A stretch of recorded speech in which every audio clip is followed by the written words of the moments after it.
새해가 들어오면 뭔가 바뀔 것 같아요. 그런데 하루하루 살아보면 작년이나 올해나 다르지 않는 것을 또 경험하게 되지요. 왜 달라지지 않을까요? 그것은 나로부터 시작하지 않기 때문에 그렇습니다. 다른 것은 내 마음이 달라지면 세상은 달라집니다. 내가 믿음 가운데 더 가까이 나아가면 세상은 그 믿음 위에 세워지게 되어져 있습니다. 우리의 가정을 변화시키기 위한 것은 내 믿음에 한 발자국이 더 필요한 거지요. 새가 들어오면 대청소도 하기도 하고 여러 가지 변화를 주기도 합니다. 그 이유는 우리가 뭔가 달라지고 싶은 결심 때문에 그렇지요. 그와 마찬가지로 우리의 영적인 부분들도 마찬가지입니다. 영적인 결단함이 있을 때 그 결단함이 계속 하나님 앞에서 세워질 때 하나님이 이 새로운 올 한 해의 변화된 모습과 또 우리의 삶을 인도하시는 것을 경험하게 될 줄 믿습니다. 우리가 함께 보는 이 나사로의 죽음, 그의 병이 죽을 병이었고 또 그를 사랑하시는 것을 또 이 삼남매가 알았기 때문에 예수님께 사람을 보냈지만 주님이 오시지 않았습니다. 오시지 않았고 결국 오신 다음에 보니까 병들어 죽어서 무덤에 있은 지 4일이 지났을 때 그때야 오늘 17절에 보니까 무덤에 와서 보았다라고 하지요. 들어가 있는 것을 보게 됩니다. 예수님이 너무너무 사랑했던 사람입니다. 병든 그를 살릴 능력이 분명히 있었습니다. 그런데 왜 그가 죽기까지 기다리셨을까요? 오늘 하나님이 여러분들 사랑하시는 거 믿으세요? 여러분들 하나님이 나를 사랑하는 거 믿으세요? 근데 왜 안 바꿔주실까요? 왜 나 사랑하시는 거 분명히 아는데 그러면 이제 그때부터 헷갈리죠. 하나님 사랑 안 하시나? 나만 사랑 안 하시고 얘만 사랑하시나? 왜 얘는 다 잘 풀리는 것 같은데 왜 나는 이렇게 고난 가운데 있지?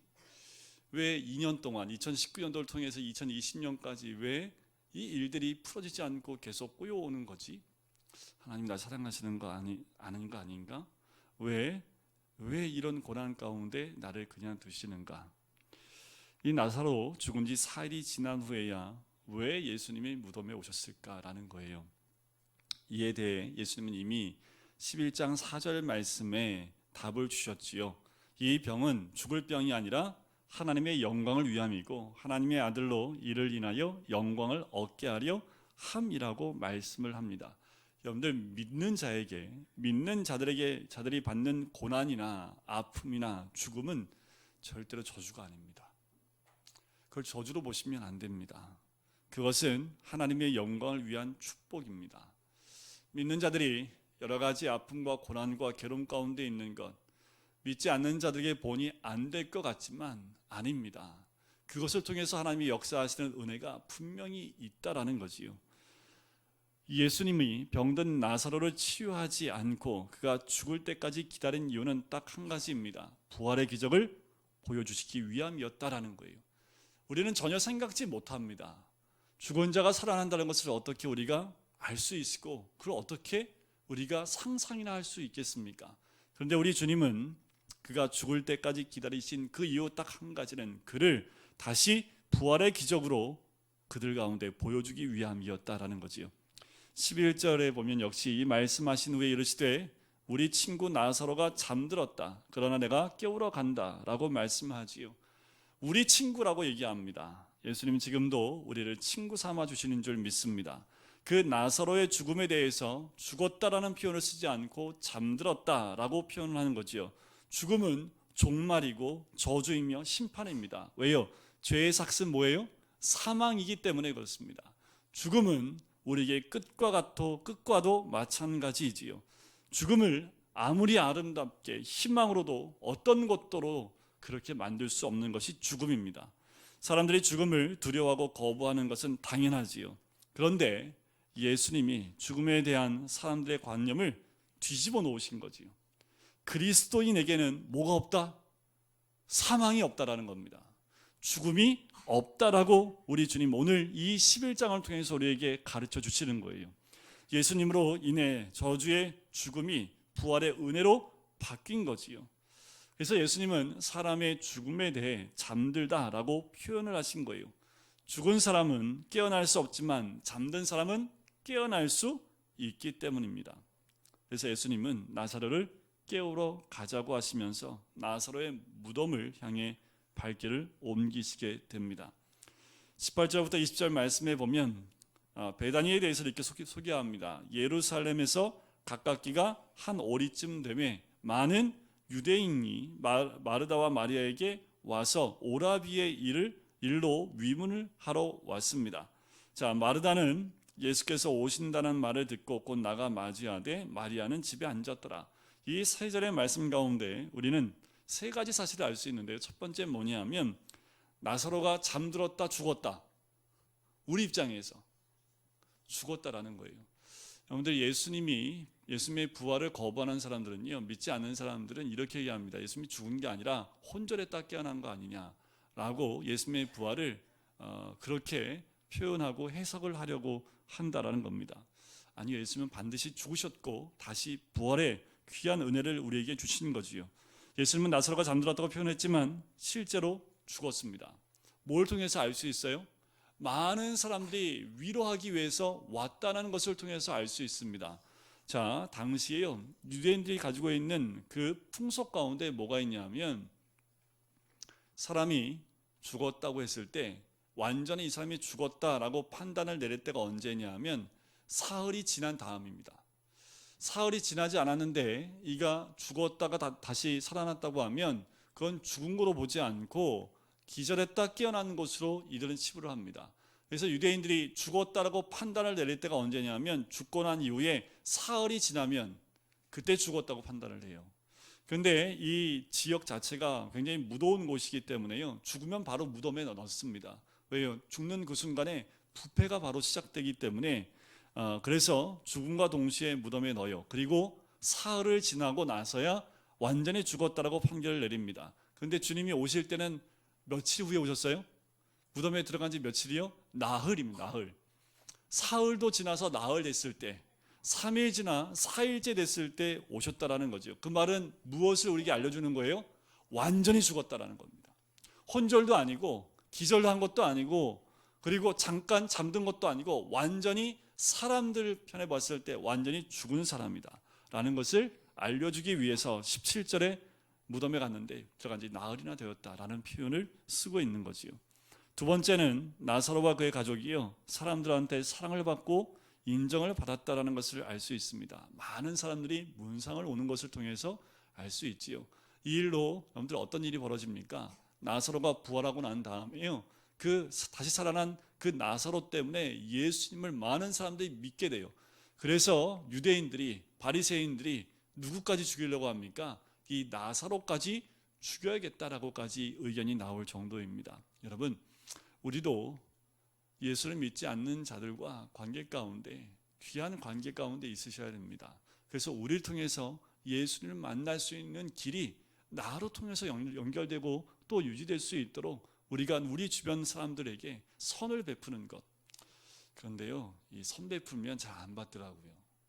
이유가 있겠지 하고 요새는요, 뭘 베풀어도 진심으로 받지 않는 세상이 되지 않았나라는 생각이 듭니다. 세 번째는 마르다와 마리아의 성품이 다르다는 것을 알 수 있습니다. 자, 예수님이 오셨다는 말을 자매가 들었는데 마르다가 듣자마자 어떻게 해요? 속히 달려갑니다. 자, 요한복음과 누가복음에 기록하고 있는데요, 마르다와 마리아는 전혀 다른 성품을 갖고 있습니다. 마르다는 외향적이에요. 활동적입니다. 마리아는요, 내성적이고 소극적입니다. 아마도 마르다는 예수님이 오셨다는 소식을 먼저 접하고요, 마리아에게 말하지도 않고 듣자마자 그냥 나간 것 같아요. 보통 얘기하면 저면 야, 예수님 오셨대 라고 말할 텐데 마르다는 딱 듣는과 동시에 행동으로 먼저 옮긴 사람. 예수님 오셨다는 소식을 듣고 마르다는 마중을 나가 생각나는 대로 말하기 시작을 합니다. 그것이 21절 말씀이지요. 마르다가 예수님 딱 보자마자 뭐라고 그래요? 주께서 여기 계셨더라면 내 오라비가 죽지 아니하였겠나이다. 이게 우리들 표현 아닌가요? 주님 여기 계시면 내가 지금 이런 고난 안 겪을 텐데, 이런 말 우리 혹시 하지 않으시나요? 마르다가 했던 이 고백은 어쩌면 우리 삶 가운데 고난 가운데 있을 때 주님 어디 계십니까? 주님이 지금 나와 함께 하신다면 내가 이런 일을 당하게 그냥 두시겠습니까? 라고 우리가 속히 그렇게 기도하지 않나요? 마르다의 고백이 그런 고백이에요. 솔직한 감정을 예수님께 드러내는 거지요. 두 가지 사실을 알 수 있어요. 하나는 조금만 일찍 오셨으면 오라비가 죽지 않았을 겁니다. 좀 일찍 오시지요. 또 하나는 예수님은 죽은 자도 살리시고 병든 자도 낫게 하실 수 있다는 믿음을 엿볼 수 있다라는 겁니다. 자, 그 마르다는요, 섭섭한 마음이 있고요. 또 하나는 마르다는 늦게라도 오신 예수님을 맞이하고 있는 그의 마음, 뭔가 예수님이 오셨기 때문에 하시지 않을까라는 희망과 기대를 갖고 있는 모습을, 두 가지 모습, 섭섭함과 기대감이 함께 있는 마르다의 고백을 볼 수 있습니다. 자, 22절, 더 나아가서 그러나 나는 이제라도 주께서 무엇이든지 하나님께 구하시는 것을 하나님이 주실 줄을 아나이다. 그런데 어떻게 보이세요? 이 고백이. 우리가 마르다 이 말을 하는 말씀의 초점이 어디에 있는지 여기에 있습니다. 이제라도 주님께서 하시고자 하면 무엇이든지 할 수 있음을 압니다. 라는 말이지요. 자, 이 말을 가만히 살펴보면 믿음이 있는 것처럼 들려요. 그런데 조금 더 깊이 들어가면 마르다의 믿음에 조금 문제가 있는 것을 찾아볼 수가 있습니다. 마르다의 믿음은 본질적이고 결정적인 게 아니라요, 인간적이고 한계가 있고 이성에 기초가 있다는 것을 알 수 있습니다. 한 단어 보면 알 수 있어요. 22절 맨 끝에 뭐라고 해요? 아나이다. 믿음은 알면서 시작되는 게 아니기 때문에 그렇습니다. 그렇다면 이 마르다는 이성에 기초한 믿음을 가지고 있었다라는 것을 알 수 있습니다. 교회 열심히 다니고 하나님을 믿는다고 말은 하지만 결정적인 순간에 아무것도 이루어지지 않는 것, 열심히 부족하기 때문이 아닙니다. 우리의 믿음이요, 인간적이고 이성적이기 때문에 그래요. 인간적이고 이성적인 믿음이 우리에게 오히려 더 보기에 먹음직스럽고 탐스럽게 보이기 때문에 이성적인 사고를 가지고 우리가 말씀을 대하고 예수님을 대할 때가 있다라는 거지요. 마르다의 믿음에 문제가 있으면 그녀가 예수님께 한 말에 잘 나타납니다. 첫 번째는 막연한 기대와 희망을 믿음으로 착각하고 있는 그의 모습을 봐요. 지금이라도 주님께서 무엇인가를 하나님께 구하실 수 있습니다. 좀 긍정적인 것은 좋아요. 희망과 기대감을 갖고 있습니다. 그런데 이건 믿음의 본질하고는 맞지가 않아요. 막연한 희망과 기대를 나타나는, 그냥 무엇인가 할 수 있다라는 그런 막연한 그런 믿음, 본질에 가까운 믿음이 아닌 막연함 가운데 있는 희망과 기대감을 가지고 있는, 이것이 믿음으로 착각하고 있는 마르다의 모습을 봐요. 주변에서 볼 때 이 모습도 굉장히 믿음이 있는 것처럼 보일 수 있습니다. 하지만 진짜 그 마르다의 내면 가운데 희망적인 말과 또 긍정적인 마인드는 갖고 있을지 모르지만 그 본질적인 믿음 가운데 고백하고 있지 못하다라는 거지요. 또 하나의 허점이 있습니다. 두 번째는 주님께서 무엇이든지 하실 수 있습니다 라고 고백을 했습니까? 아니면 주님께서 무엇이든지 하나님께 구하시는 것을 하나님이 주실 줄 아나이다 라고 고백했습니까? 두 말의 차이가 뜻이 뭘까요? 주님 하실 수 있습니다. 주님 무엇인지 할 수 있습니다. 주님이 하나님께 구하면 하나님께서 다 주실 것입니다. 이 두 말의 차이가 뭘까요? 예수님을 하나님으로 보지 않고 있다는 점이지요. 예수님을 하나님 보고 있다면 예수님께 당장 구했겠지요. 주님이 하실 수 있습니다 라고 구했겠지요. 그런데 예수님이 할 수 있다라는 고백이 아니라 하나님이 주신다라고 고백을 하고 있다라는 거지요. 세 번째, 마르다는 믿는다라는 말을 사용하지 않고 항상 안다라고 말하고 있는 겁니다. 그런데 믿는 것과 아는 것의 차이가 뭡니까? 근데 알아서 믿어요?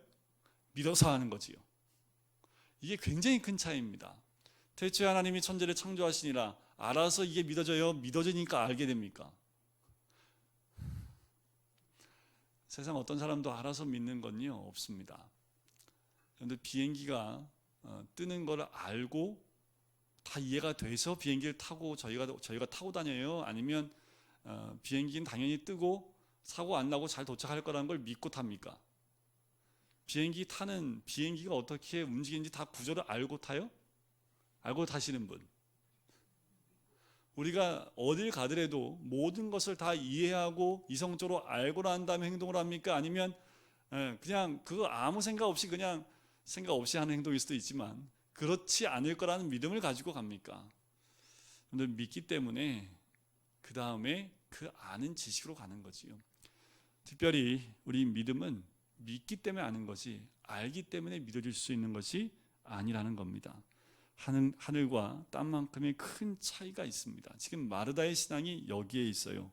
안다는 것은 지식과 정보를 토대로 하는 거지요. 인간의 지식과 정보가 그렇기 때문에 기적을 만들 수는 없습니다.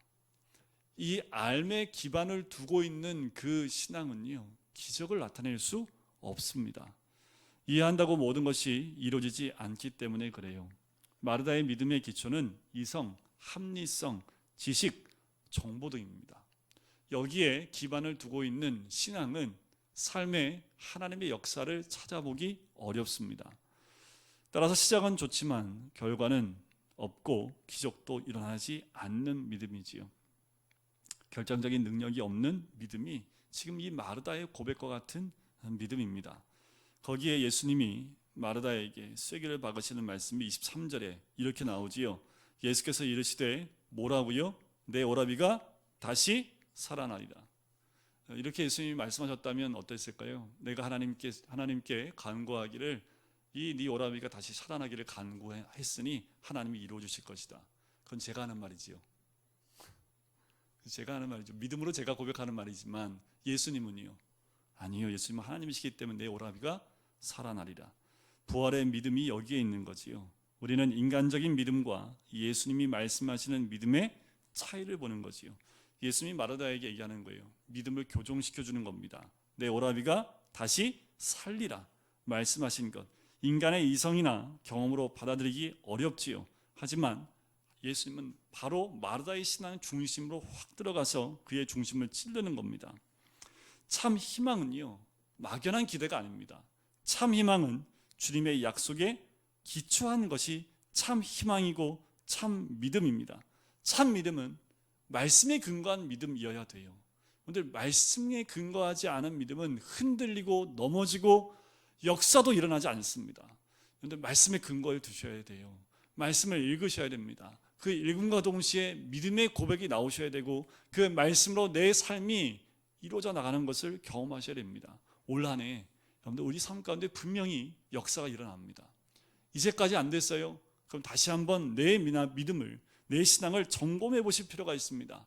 이성적이고 또 내 틀 안에, 이성의 틀 안에서만 생각하고 있었기 때문에 그 이상 넘어가는 하나님의 놀라운 그 역사함을 우리가 막고 있을 수 있다라는 거예요. 아유, 안 돼. 마치 처음에 비행기가 하늘을 뜰 때 사람들이 다 뭐라고 그랬을까요? 될 거라고 믿었어요? 안 될 거라고 믿었어요? 안 될 거라고 믿죠. 대부분의 사람들이 다 부정적으로 얘기할 때 그 한두 명은 된다라고 믿고 시도할 때 되는 거지요. 이성적인 사고로는 안 됩니다. 하지만 믿음으론 될 수 있는 거지요. 예수님의 말씀에 흔들릴 마르다가 아니지요. 그녀는 예수님의 말씀을 듣고도요, 자기식의 믿음을 버리지 않습니다. 이게 참 힘든 건데요.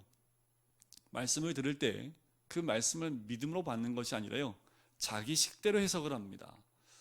지금도 제가 말씀을 선포하고 믿음에 대해서 말씀을 하지만 우리 안에는 다시 해석이 돌아가요. 어떤 해석이요? 자기 나름대로 이 말씀을 해석하기 시작을 합니다. 그러면 말씀이 말씀대로 그냥 액면 그대로 들어와야 되는데 이 말씀이 한 필터를 거쳐서 다시 해석에 들어오니까 말씀의 능력이 사라지는 거죠. 삶의 기적이 일어나지 않는 이유, 하나님 말씀을 우리식으로 재해석해 버리기 때문에 그렇습니다. 그것은 사역자나 일반 성도님과 다 똑같습니다. 모든 인간들이 갖고 있는 믿음의 한계점이 여기에 있어요. 믿음의 수준에 따라서 역사도 일어나는 겁니다. 자기 믿음의 수준을 뛰어넘으려 하지 않기 때문에 아무런 믿음도 아무런 일도 일어나지 않는 거지요. 마르다가 얘기합니다. 이것이 마르다의 한계지요. 24절 같이 한번 읽어볼까요? 시작. 마르다가 이르되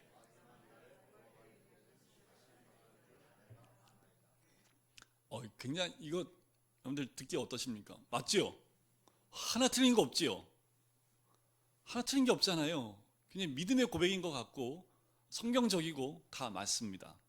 그런데 다시 살아날 줄 내가 믿나이다입니까? 아나이다입니까? 여전히 알고 있어요. 내 오라비가 살아나리라.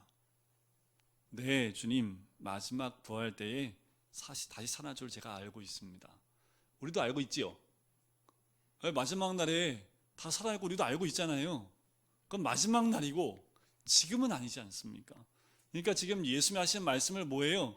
자기 이성적으로 해석을 해보니까 지금이 아니라 그래요, 모든 사람이 부활할 그때에 내 오라비도 살아날 것을 제가 압니다 라고 얘기하는 거지요. 부활을 믿고 있지만 지금이 아니라 언제라고요? 마지막 날에 부활하겠다라고 얘기하는 거예요. 이 말 들으니까 여러분들 끄떡여져요? 안 끄떡여져요? 끄떡여지죠? 이해가 가잖아요. 예수님의 말씀을 야, 네 오라비가 지금 살아. 아유 주님 압니다. 마지막 때에 다 부활하고 다 살아날 걸 제가 알고 있습니다. 우리 옆에 듣는 사람들 맞지? 고개에 끄떡이지요. 근데 예수님이 뭘 원하시는 거예요? 지금 네 오라비가 살아나리라. 아멘 믿습니다. 이걸 원하고 있는 주님의 원하시는 그 대답인데 마르다는 아직까지도 그 이성과 합리성에 의한 답을 하고 있는 거예요. 마르다는 예수님을 사랑하고 따르며 희망과 기대를 갖고 있습니다. 또 기적과 능력을 베푸시는 분인 것을 알고 있어요. 그리고 예수님이 기도하면 하나님께서 즉시 응답해 주시는 것도 알아요. 그러나 예수님이 죽은 나사로를 당장 살릴 수 있다는 믿음을 갖지 못합니다. 여러분들 이게 우리의 믿음 아니에요? 이미 성경도 다 알고 있고 그리고 믿음의 선배들의 삶 가운데 일어났던 기적도 알고 있고 이 땅 가운데 일어났던 기적 다 알고 있습니다. 근데 그 기적은 남의 기적이고 나한테 이런 기적이 없는 거죠. 왜요? 그거는 일어날 수 있는 일이 아니라는 것을 우리 스스로가 그냥 그렇게 믿고 있다라는 거예요. 그런 마르다에게 다시 예수님이 말씀해 주고 있는 것이 25절과 26절입니다. 같이 읽겠습니다. 시작. 예수께서 이르시되 나는 부활이요 생명이니 나를 믿는 자는 죽어도 살겠고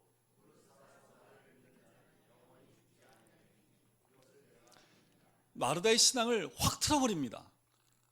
너 그거 아니야 라고 묻지 않고 너 믿느냐 라고 얘기하는 거예요. 여러분들 믿으세요? 신앙은 알미 아니라 믿음으로 가야 됩니다. 믿고 난 다음에 알미예요. 여기서 우리가 아는 지식의 알, 성경에서 알라라고 주님 말씀하실 때는 지식적인 알을 말하는 것이 아닙니다. 알아야지요. 여기서 말하는 이 마르다가 알고 있는 그 아는 것은 지식의 알을 말합니다. 예수님이 내가 생명을 준다라고 말씀하지 않습니다. 내가 곧 뭐라고요? 부활이요? 생명입니다. 내가 부활이요? 생명이다. 예수님은 부활을 주시고 생명을 주십니다. 물론 그치요? 예수님은 부활과 생명에 대해서 예수님을 믿는 자가 죽어도 사는 것이라고 말씀을 해요. 예수님을 통해서 죽음은 저주와 심판에서 부활의 복으로 바뀌게 되는 거예요. 예수 그리스도를 통해서만 죽음이란 저주와 심판 가운데 있는 우리 모두가 부활의 복을 누리게 된다는 거예요. 생명이란 살아서 예수를 믿는 자는 영원히 죽지 않는 것, 곧 영생을 의미합니다. 바로 예수님은 부활이시고 영원히 죽지 않는 영생이라고 말씀을 하는 거예요. 하지만 예수님은 죽은 모든 자를 살리지 않고요. 누구만 살렸어요? 나사로만 살렸지요. 왜 그랬을까요? 이 나사로의 삶은 전에도 말씀을 드렸지만 요한복음에 나오는 7가지 표적이 결국 이 나사로의 죽었다 살아나는 이 장면을 통해서 다 집중되어져 있습니다. 마지막 7번째 이 표적을 통해서 예수님이 십자가에 못 박혀 죽으시고 3일 만에 부활하실 것을 이 나사로를 통해서 예표해서 보여주고 계시는 거예요. 예수님은 마르다에게 이것을 내가 믿느냐라고 도전하시는 겁니다. 지금 네 오라비가 살아날 것을 믿느냐가 아니라 그걸 뛰어넘어 네가 죽었다 다시 살아나 부활할 나를 믿느냐라고 믿음을 도전하고 있는 거예요. 마르다는 안다라고 말하지만 예수님은 믿느냐라고 도전하시는 거지요. 안다는 것은 인간 이성의 문제이기 때문에 갈등이 없어요. 알면 끝나는 겁니다. 갈등이 없지요. 그런데 믿음은 갈등이 있습니다. 믿음이 들어가면 갈등이 생겨요. 믿는다는 것은 인간의 결단과 의지의 문제이기 때문에 갈등하게 되는 거지요. 예수님의 도전에 마르다는 자신의 믿음을 바꾸기 시작합니다. 인간적이고 제한적이며 합리적인 사고에서 부활, 기적, 능력의 믿음으로 바뀌는 거예요. 나사로 사건은 단지 한 사람이 죽었다 살아난 것으로 그치지 않고요. 메시아의 부활과 연결되는 아주 중요한 사건입니다. 이 한 가지 사건을 통해서 이 나사로는 죽었다 살아났지만 다시 죽잖아요. 이 나사로를 통해서 한 단면인 예수님의 부활을 우리에게 보여주고 있는 거지요. 이것을 마르다가 느끼기 시작한 거지요. 그리고 드디어 마르다도 이 신앙에 대해서 아멘으로 받아들이기 시작을 합니다. 여러분들 믿는 자는 단어가 바뀌어요.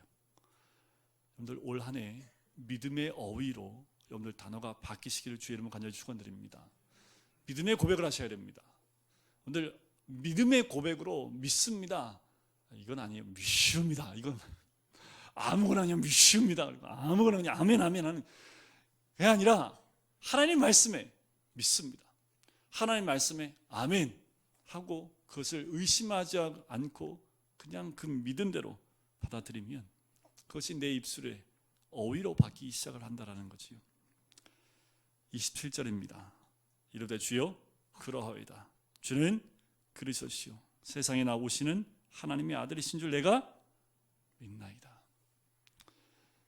요한복음에 보면 이 믿음의 고백들이 곳곳에 나옵니다. 마지막은 도마의 믿음의 고백이 부활하신 예수님 만나고 고백하는 것이 나오는데 이 마르다가 한 고백이요 거의 고백의 결정체와 같은 고백입니다.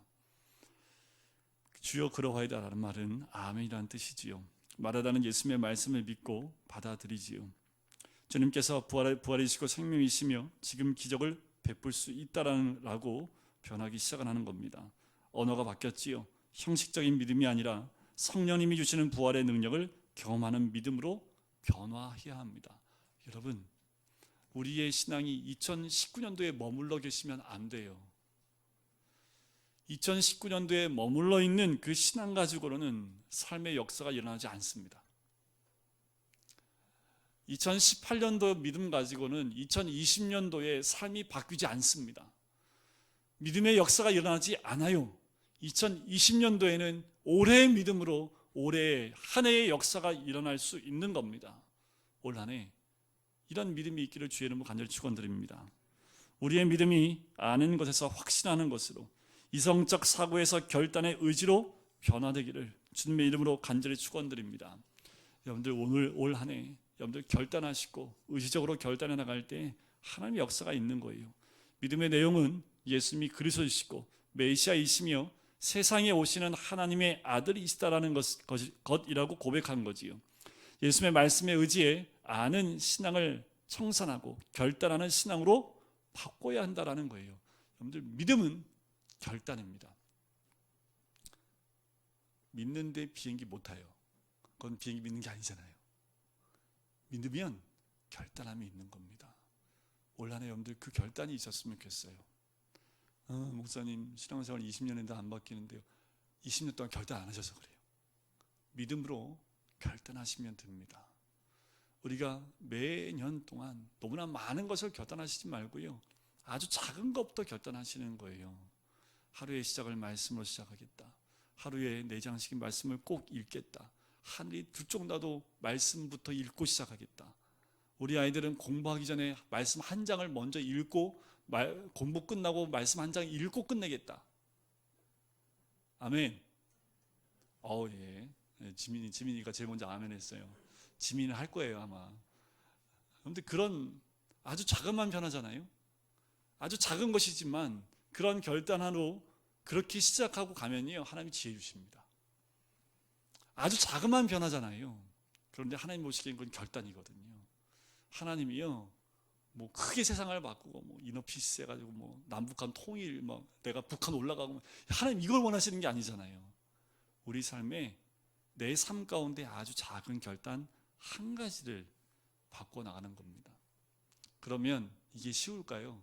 처음에 몸에 익숙하지 않기 때문에 놓치기도 합니다. 하지만 결단하고 계속해 나가면 하나님께서 역사하시는 것을 느끼게 되는 거지요. 여러분, 우리 삶 가운데 내 육과 영을 위해서 결단하는 것이 무엇이 있습니까? 결단하셔야 됩니다. 주님 그렇습니다. 주님은 그리스도시요 세상에 오신 하나님의 아들이신 줄 의지적으로 믿습니다. 감정이 동의하지 않아도 믿기로 결정합니다. 그 믿겠습니다 라는 그 믿음 가운데 나가는, 그러면 그 기적이 일어날 줄 믿습니다. 이런 믿음의 고백 위에 죽었던 나사로가 살아나는 놀라운 기적이 있는 거지요. 올 한 해 여러분들 나사로가 살아나는 기적만한 그 기적이 여러분들 삶 가운데, 가정 가운데, 일터 가운데 있기를 주의 이름으로 간절히 축원드립니다. 우리의 삶에도 이런 기적이 얼마든지 일어날 수 있습니다. 이 기적은 저만 누리는 게 아닙니다. 이 기적은 여러분들 삶 속에서 일어나는 것들이지요. 그 기적을 가지고 저한테 좀 보여주십시오. 그래서 우리 모두가 그 기적을 가지고 이번 주일날 만나서요, 구역 모임할 때 이번 주에 믿음으로 이런 기적을 내가 경험했잖아. 근데 그 기적이 큰 걸까요? 아니요. 아주 작은 것들입니다. 그런데 그것이 고백되어주는 순간 작은 것이 이따만한 기적으로 바뀐다니까요.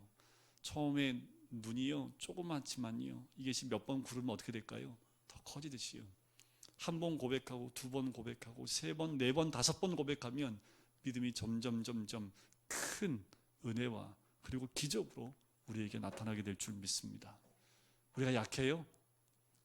약한 나로 강하게 하시는 하나님의 은혜가 올 한 해 우리 모든 삶 가운데 역사하실 줄 믿습니다. 우리 시간에 같이 찬양하고 기도할까요?